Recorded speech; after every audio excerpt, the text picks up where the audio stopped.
여러분에게 먼저 질문을 하나 할게요. 잘 들어보시고 대답을 하시면 됩니다. 질문할 거니까 성경책에 답이 있는 건 아니에요. 저를 보시면 됩니다. 어, 성경을 잘 지켜야 할까요? 첫 번째 질문이에요. 성경을 잘 지켜야 할까요? 아니면 지키지 않아도 될까요? 예, 뭐 당연한데 뭐 질문을 하냐 뭐 이런 식으로 얼굴들을 하시면서 있으면 제가 좀 그렇죠. 예, 당연히 지켜야 되는 거예요. 그러면 구약 성경을 지켜야 할까요? 지키지 말아야 할까요? 예, 살짝 어렵게 시작했습니다. 오늘 아침에도 아내하고 이야기하다가 온 건데, 예, 자 만약에요 지켜야 한다 하면 우리는 구약 성경을 얼만큼 지켜야 할까요? 다 지켜야 할까요? 아니면 조금만 지켜도 될까요? 좀 어떤 건 빼고 어떤 건 지키고 이렇게 해도 될까요? 예, 지켜야 하는데 지키지 못하면 될까요? 안 될까요? 예, 점점 혼란스럽습니다. 어, 여기까지 지금 혼란스러우시면 이미 저기 2단에 넘어갔어요, 우리 성도님들은. 자, 그러면 다시 한번요. 교회는 안식일을 지켜야 할까요? 주일을 지켜야 할까요? 예, 이 질문 자체가 좀 황당할 수 있습니다. 예, 안식일이 뭔데 안식일을 지켜? 우리 주일날 오는 거 아니야? 뭐 이렇게 질문할 수 있습니다. 예, 안식일하고 주일하고는 다른 거예요. 첫 번째는 뭐가 다를까요? 안식일, 주일이니까 요일이 다릅니다. 그리고 두 번째는 그 뜻이 달라요. 사실 오늘 이 본문 말씀, 물론 이 본문 말씀과 함께 또 다른 복음서에 요 본문을 이야기하고 있는데요. 이 본문들 때문에 바로 우리가 안식일이 아닌 주일을 지키는 겁니다. 구약성경에 보면요, 안식일을 기억하여 거룩히 지키라 돼 있거든요. 그리고 예수님이 안식일 지켰다 돼 있거든요. 아니 하나님이 안식일에 쉬셨다 돼 있거든요. 근데 우리는 안식일 안 지키고 주일을 지키잖아요. 그래서 이단들이 오면요, 구약 지켜야 되는 거 안 지켜야 되는 거야? 지켜야지. 근데 구약 안 지키잖아. 뭘 안 지키지? 안식일 지켜 안 지켜? 안 지키는데요. 뭐 이러면 이제 헷갈리기 시작하는 거야. 이게 제7일 안식교 뭐 이런 데서 그렇게 이야기하는 거죠. 자, 아무튼 24장의 1절 우리 처음 시작했던 1절 말씀해 보면요. 새로운 시작을 알려주는 그런 역할을 하고 있습니다. 일의 첫날, 이른 새벽에라고 그렇게 표현하고 있습니다. 일의 첫날 뭐 이러니까 사실 좀 어려운 것 같아요. 안식일 다음 날 뭐 이렇게 하는 게 조금 더 나은 표현인 것 같습니다. 그런 의미에서는 그 구약 성경에 나왔던 아니 그 뭐죠 우리 개역 개정에 나왔던 그 번역이 뭐 안식 후 첫날 요게 조금 더 나을 수도 있습니다. 어떻게 보면 안식이라고 하는 개념이 성경에 제일 처음 등장하는 게 창세기예요. 그 창세기 중에서도 하나님이 천지를 창조하셨던 그때의 이야기를 제일 처음으로 하고 있습니다. 하나님께서 엿새 동안 창조를 다 하셨어요. 그리고 일곱째 날에 뭐 하셨어요? 안식하셨어요. 쉬셨다 이렇게 돼 있습니다. 안식일을 우리식의 지금 월화수목금토일이라고 하는 개념으로 바꾸어서 이야기하면 안식일은요 금요일 여섯째 날이 금요일입니다. 그리고 안식일이 토요일이에요. 토요일. 그래서 지금도 제7일 안식교는 토요일 날 예배를 드리죠. 그리고 또 어디가 토요일 날 예배 드려요? 성당도 토요일 날 예배를 드립니다. 원래 그 본 미사는 토요일 날 본 미사를 드려요. 안식일을 지키는 거죠. 그리고 일곱째 날 되어지는 토요일이 이제 안식일인 거죠. 근데 지금 예수님은요 금요일 날 십자가에 못 박혀 죽으심으로 우리의 구원을 완성하셨어요. 그리고 이 금요일이 몇째 날이라고요? 여섯째 날. 다음 날인 안식일이기 때문에 예수님의 시신에 여자들이 향품을 발라야 되는데 못 바르고 바를 향품만 준비해놨다라고 오늘 본문이 이야기하고 있죠. 그리고 56절에 보면 23장 56절입니다. 한 장 앞이죠. 보면 여자들은 여인들은 계명대로 안식일에 쉬었다 이렇게 말씀합니다. 그리고 24장 1절이 안식 후 첫날, 즉 안식일 다음 날 향품을 가지고 예수님이 있는 무덤으로 향하는 장면이 오늘 시작이에요. 그러면 안식 후 다음 날이니까 우리로 치면 언제인 거예요? 월요일 날인 거죠. 이제 월요일부터 뭐 합니까? 한 주간이 시작되는 거잖아요. 새로운 한 주의 시작이에요. 새로운 시작입니다. 당시에 살아갔던 사람들도 여전히 동일했을 것 같습니다. 우리 성도님들, 어제도 24시간이었고 오늘도 24시간이고 내일도 24시간이죠. 어제, 오늘, 내일, 그리고 그 다음 날 뭐가 있을까요? 그 다음 날 있겠죠. 특별한 날이에요? 아니면 그 다음 날이에요? 그 다음 날이에요. 이 당시 사람들도 사실은 그 다음 날 한 주간을 맞이했을 겁니다. 이 그 다음 날인 그 하루는요, 그냥 일상의 하루였을 거예요. 그 한 주간은요, 그냥 한 주간 시작하는 한 주간이었을 겁니다. 그런데 예수님이 죽으시고 부활하신 안식 후 첫째 날 되어지는 그 날은,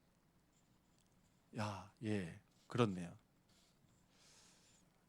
안식 후 첫째 날은 무슨 날이에요? 예수님 부활하신 날이에요. 그 부활의 날이라고 하는 것은요, 완전히 다른 날이에요. 어떻게 다른 거예요? 이 인류에게 완전히 새로운 날, 완전히 새로운 시대, 새로운 역사가 있는 그 날이었다라는 거예요. 누가는요, 지금 누가복음을 끝내고 있어요. 24장으로 끝나거든요. 마지막 장이에요. 마지막 장에 뭘 적어놨어요? 새로운 시작, 완전히 새로운 시대, 새로운 역사가 일어나는 것에 대해서 기록하고 있습니다. 그리고 누가는요, 이 24장이 새로운 역사로 끝나는 게 아니라 사도행전을 이어서 이제 이 새로운 시작이 이렇게 교회가 시작하는 것으로 또 출발해서 계속 이어져 나간다라고 하는 것을 이야기하고 있습니다. 예수님께서 일곱째 날에 안식하심으로 끝나는 것이 아니라 안식 후 첫날이 새 시대의 모습, 즉 교회를 통해서 이제 만들어져 간다라고 하는 걸 보여주는 거죠. 그래서 교회는요, 안식일을 지키는 것이 아니라 그 안식일이 이제 완전해지고 새롭게 되어진 시대를 열은 예수님의 그 부활의 날, 그 날이 뭐가 된 거예요? 예배 드리는 날이 된 거예요. 그래서 주일날 예배를 드리는 겁니다. 왜냐하면 안식이라고 하는 그 차원보다 더 큰 차원으로 예수님 부활하신 것이 더 기쁜 날이 되었기 때문에. 그래서 사실 우리가 매주 맞이하는 주일은 어떤 날입니까? 부활의 주일인 거예요. 부활의 주일. 우리가 부활 주일만 부활의 주일이 아니라 이미 우리가 주일날 왔다라고 하는 그 사실 자체가 매주가 부활의 주일이라고 하는 것을 우리가 기억해야 하는 겁니다. 계속해서 1절 말씀해 보면요, 새벽에 여자들이 그 준비한 향품을 가지고 무덤에 가서라고 말씀합니다.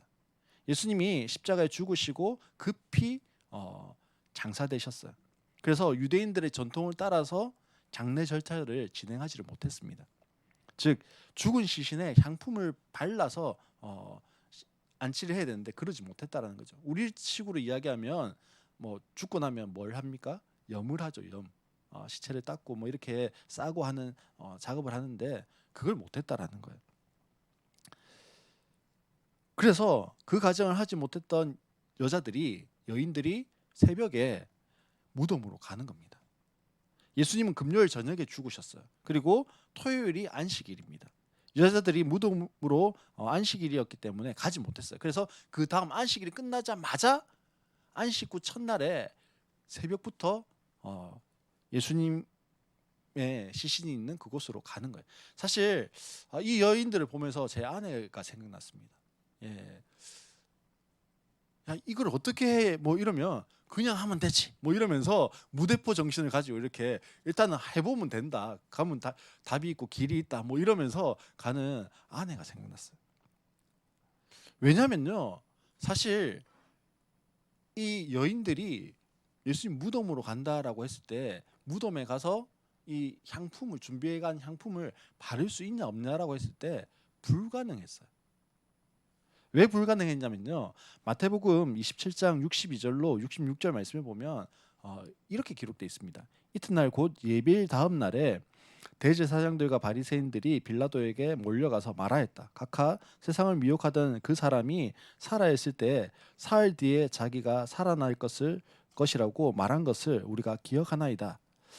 그러니 사흘째 되는 날까지는 무덤을 단단히 지키라고 명령하십시오라고 그렇게 하면서요. 빌라도가 그렇게 해라라고 해서 단단히 지키게 되어집니다. 대제사장과 이 바리새인들이 빌라도에게 찾아갔다. 찾아갈 수 있을까 없을까요? 있습니다. 근데 문제가 있어요. 찾아간 날이 문제예요. 지금 오늘 뭐 날들이 많이 나와요. 그렇죠? 날이 문제인데 여기에 보니까 뭐라고 돼 있냐면 마태복음에 예비일 다음 날 돼 있습니다. 예비일이 언제였냐면 예수님이 십자가 못 박혀 죽으신 날이에요. 예비일 다음 날은 어떤 날일까요? 안식일. 안식일 전날을 예비일이라고 그래요. 그러니까 안식일 날 빌라도 찾아갔대요. 사실 유대인들은요. 안식일을 기억하여 거룩히 지키기 위해서 손가락 하나 까딱하는 것도 싫어해요. 지금도 유대인들은요. 안식일이 되어지면 엘리베이터에 탔을 때 엘리베이터를 자기 손으로 안 누른대요. 왜요? 안식일을 기억하여 거룩히 지키라고 했는데 엘리베이터 누르는 게 일이라고 생각해서 엘리베이터를 안 눌러요. 그래서 이방인 보고 눈짓하면서 네가 눌러 이렇게 한다고 하더라고요. 그 정도예요. 근데 지금 안식일 날 움직였어요. 걸어갔어요. 어디까지요? 빌라도에게까지. 왜요? 너무 급한 거예요. 사실 제자들도요, 여인들도요, 예수님의 그 말을 기억하지 못했습니다. 어떤 말이요? 사흘 뒤에 내가 다시 살아날 것이다 라고 하는 말을 기억 못했는데 대제사장들과 바리새인들은 그 말을 기억했어요. 심지어는 그 말을 믿었습니다. 우리는 안 믿는데 안 믿는 사람들은 믿었다고요. 그래서 뭐 하라고 했냐면 경비병을 세우고 돌을 굴리고 봉인해서 막아주십시오. 우리로 치면 코로나 때 한참 교회에서 그 뭐죠? 확진자 나오면 뭐 했습니까? 폐쇄 명령 해가지고 노란 딱지 딱 붙여놓고 들어가면은 뭐 법적으로 과태료 물리고 뭐 이렇게 한다라고 한 것처럼 폐쇄 명령을 딱 해놨습니다. 성경에 보면 봉인해놨다고 했어요. 그 뜯으면 안 되잖아요. 못 들어가요. 그러니까. 근데 여자들이요 찾아갔어요. 어떻게 해가지고 만약에 들어갈 수 있었다 치더라도 그 무덤 근처까지 들어갈 수 있었다 치더라도 중요한 건 돌을 굴려야 돼. 돌을. 성경에 보니까 이 돌이 어떤 돌이라고 돼 있냐면 큰 돌이라고 돼 있어요. 큰 돌이었고 실제로 유대인들의 그 장례 풍습을 보면 뭐 이렇게 작은 돌이 아니라 이만한 문 역할을 할 수 있는 큰 돌을 굴려서 뭐 짐승이라든지 아니면 도굴이라든지 이런 걸 막기 위해서 큰 돌을 굴려놨다고 해요. 막아놨다고 해요. 그러니 사실은 야, 누가 알아서 들어가서 해라고 했다고 해서 그 경비병들이 그 돌을 굴려줄 리가 만무하고 여자들이 원더우먼이 돼가지고 이거를 돌을 굴릴 수 있는 것도 아니고 사실은 불가능한 거죠. 그래서 걱정을 합니다. 마가복음 16장 3절에 보면 이렇게 걱정해요. 그들은 누가 우리를 위하여 그 돌을 무덤 어귀에서 굴려내 주겠는가 하고 서로 말하였다 이러면서 걱정한다라고 성경이 기록하고 있어요. 무대포 정신으로 막 갔어요. 근데 이제 정신 딱 들었어. 돌은 누가 굴려주지? 정신이 든 겁니다.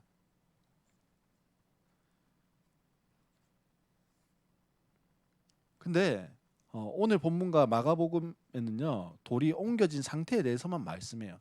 근데 마태복음에 보면 마태복음 28장 2절에 보면 이렇게 되어 있습니다. 그런데 갑자기 큰 지진이 일어났다라고 그렇게 이야기해요.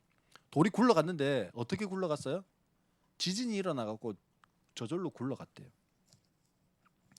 그리고 마태복음 28장 4절에 보면 지키던 사람들은 천사를 보고 두려워서 떨었고 죽은 사람처럼 되었다라고 그렇게 성경이 기록하고 있습니다. 여자들은 열려있는 무덤으로 가서 예수의 시신을 찾았지만 찾을 수가 없었어요. 다시 본문으로 돌아와서요. 4절을 한번 보십시오. 그래서 그들이 이 일이 어떻게 해야 할지를 몰라서 당하고 있는데 눈부신 옷을 입은 두 사람이 갑자기 그들 앞에 나섰다라고 되어 있습니다. 누가는 두 남자가 나섰다라고 표현했고 마태는 천사라고 표현을 하고 있습니다. 천사의 주요 메시지는요. 6절에 갈릴리에 계실 때 너에게 말씀하신 것을 기억하라라고 그렇게 말씀하셨어요. 그리고 7절에 보면 그 갈릴리에서 하셨던 그 말씀을 기록합니다. 반드시 죄인의 손에 넘어가서 십자가에 처형되고 사흘째 되는 날에 살아나야 한다라고 말씀하셨어요. 우리가요 말씀을 많이 듣습니다. 말씀을 많이 듣죠. 오늘 지금 설교를 듣고 있어요. 설교 말씀을 듣는데 성경에 기록되어져 있는 설교 말씀을 들어요. 그리고 우리가 읽기도 합니다. 암송도 합니다. 묵상도 합니다. 아, 그렇지. 아, 그 말씀 나 알아. 뭐 요한복음 3장 16절 이러면 교회 오래 다니면 알아요. 하나님이 세상을 이처럼 사랑하사 이러면서 노래도 있고요. 알아요. 그래 알지. 그 설교 나 들었어. 그 본문으로 하는 설교 수십 번은 들은 것 같아. 입으로 암송도 줄줄줄 합니다. 헤롯 대왕 때 예수님이 태어날 것에 대해서 서기관들에게 물었어요. 서기관들이 1초도 망설이지 않고 책을 어디 찾아보지도 않고요. 바로 이야기합니다. 유다 베들레헴입니다. 그 근거로 미가서 말씀을 들어요. 미가서 5장에 보면 기록되어 있는데 유다 베들레헴입니다. 그러나 그 말씀은요. 그 사람들이 너무 잘 알고 있는 말씀이었는데 그냥 기록되어져 있는 로고스의 말씀이었어요. 진리인 말씀이었어요. 거룩한 하나님의 말씀은 분명했습니다. 그렇지만 그 말씀은 뭐예요? 지식이었어요. 하나님에 대한 지식, 성경에 대한 지식. 그러나 그 말씀에는요 아무런 능력이 없었습니다. 그냥 활자로만 있는 말씀이었어요. 즉 무슨 말씀이에요? 죽은 말씀이에요. 죽은 말씀은요 죽은 영혼을 살리는 능력이 없습니다. 그 말씀 속에는 소생케 하는 능력이 없는 거예요. 로고스의 말씀이 나의 심장을 막 파고 들어야 돼요. 그 말씀이 무엇이 되어야 됩니까? 레마의 말씀, 움직이는 살았고 운동력이 있다라고 하는 그 말씀이 되어서 우리의 심령 가운데 파고 들어와야 돼요. 나의 말씀이 되어야 되는 거예요. 나의 삶과 상관이 있는 말씀이 되어야 하는 거예요. 나의 믿음의 고백이 담겨 있는 말씀이 되어야 하는 겁니다. 그 말씀이 생각날 때 그 말씀으로 내가 살아가는 겁니다. 그리고 살아나는 거예요. 그 말씀이 나를 움직여가는 겁니다. 8절 9절 말씀에 보면 여자들은 예수의 말씀을 회상하였다. 그들은 무덤에서 돌아와서 11 제자와 그 밖의 모든 사람에게 이 모든 일을 알렸다라고 말씀합니다. 이제 회상한 그 말씀은 살아있는 말씀이에요. 누구에게요? 여자들에게요. 그래서 알렸어요. 그리고 부활의 증인이 된 거죠. 근데요 제자들은 어떨까요? 인자가 죄인의 손에 넘겨져 십자가에 못 박히고 제3일에 다시 살아나야 하리라는 말씀이 여전히 들려지는데 그 말씀이 뭐예요? 제자들에게는 로고스의 말씀으로 그냥 머물러 있는 거예요. 진리이긴 해요. 근데 그 말씀이 살아있진 않아요. 그렇게 역사할 것이라고 믿어지지 않아요. 그래서 11절에 보면 제자들이 이렇게 반응합니다. 사도들에게는 이 말이 어처구니 없는 말로 들렸으므로 그들은 여자들의 말을 믿지 않았다. 이렇게 싸늘하게 헐 어처구니 없어 뭐 이렇게 돼 있는데 원어적으로 보면요 어처구니 없다라고 하는 이 표현이요 정신병자 취급했다. 그렇게 돼 있습니다. 지금 무슨 소리 하는 거야? 저 지금 미친 거 아니야?